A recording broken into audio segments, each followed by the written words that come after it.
كتير. اهلا اهلا.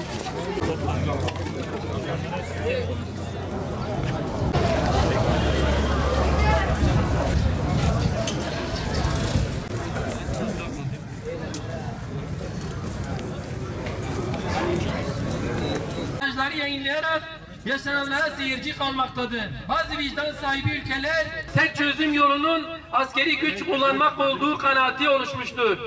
Gazze'deki zulmün sona ermesi için özgür halklar kadar özgür ülkelerin de ittifakına ve güçlerini birleştirmelerine ihtiyaç vardır. Yemen ve Lübnan'ın işgal rejimine karşı Gazze'nin yanında yer aldığı operasyonları bu gücün bir araya gelmesi ve diğer vicdan sahibi ülkelerin birleşmesi için zemin oluşturmaktadır. Bu fırsat iyi değerlendirilerek Siyonist Şer İttifakı'na karşı mazlumların hamisi ittifakın kurulmasını gerekli kılmıştır. Gazze'de yaşananlar Siyonistlerin işgal ve talan sürecidir. İlk adım Filistin'in tamamen işgal edilmesi, ikinci adım ise Filistin'e komşu tüm ülkelerin işgal edilmesidir. Gazze'de yaşanan bu acımasız saldırı hali devam ettiği müddetçe Türkiye dahil diğer çevre ülkelerin hiçbiri emniyette değildir. Fırat ve Nil arasında tüm topraklara gözünü dikmiş olan bu Siyonist canavarı durdurmanın tek yolu ihtilafları bir kenara bırakarak güçleri birleştirmektir. Bugün Gazze'deki direniş emperyalist şer odaklarını gözlerinde büyüten ülkelere büyük bir ders vermektedir. Gazze direnişi şunu haykırmaktadır: Siyonist Şer İttifakı'nı gözlerinizde büyütmeyin.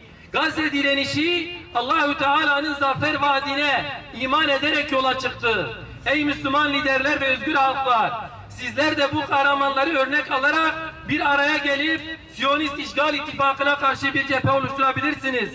Soykırımın suç ortağı olan ABD başta olmak üzere zalim ve gaddar Batı devletlerine alternatif bir güç ortaya koymanın vakti gelip geçmiştir.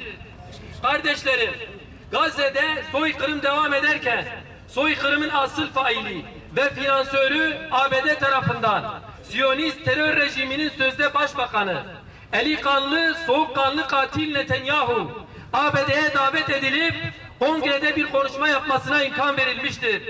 Bu katilin konuşmasının tamamı yalandır. Buna rağmen kongre üyeleri 58'i ayakta 79 kere bu katili alkışlamışlardır. Yaptıkları alkış aslında 10 aydır devam eden soykırımadır.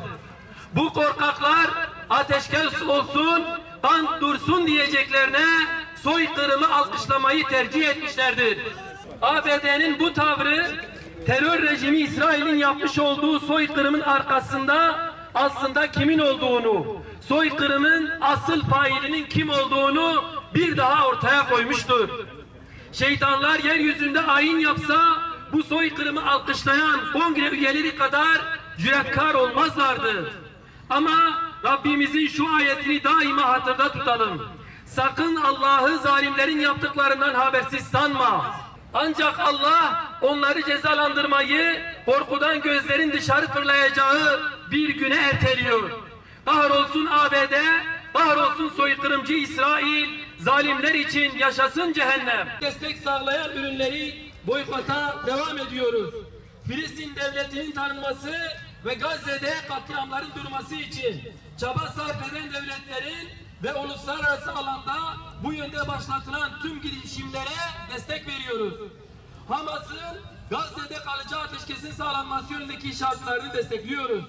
Gazze'de ateşkesin kalıcı olarak sağlanması, işgalcilerin Gazze'den çekilmesi, Gazze'nin yeniden imar edilmesi, insani yardımların ulaştırılmasına yönelik uluslararası kararların yerine getirilmesi için Siyonistlere baskı yapılmasını talep ediyoruz. Hüdapar'ın Türkiye vatandaşı olup işgal ordusunun saflarında yer alan Siyonistlerin vatandaşlıktan atılması, müebbet hapis cezasıyla cezalandırılması ve mal varlıklarına el konulmasına dair kanun teklifini destekliyoruz. Ülkemde Siyonist istemiyorum. Ülkemde Siyonist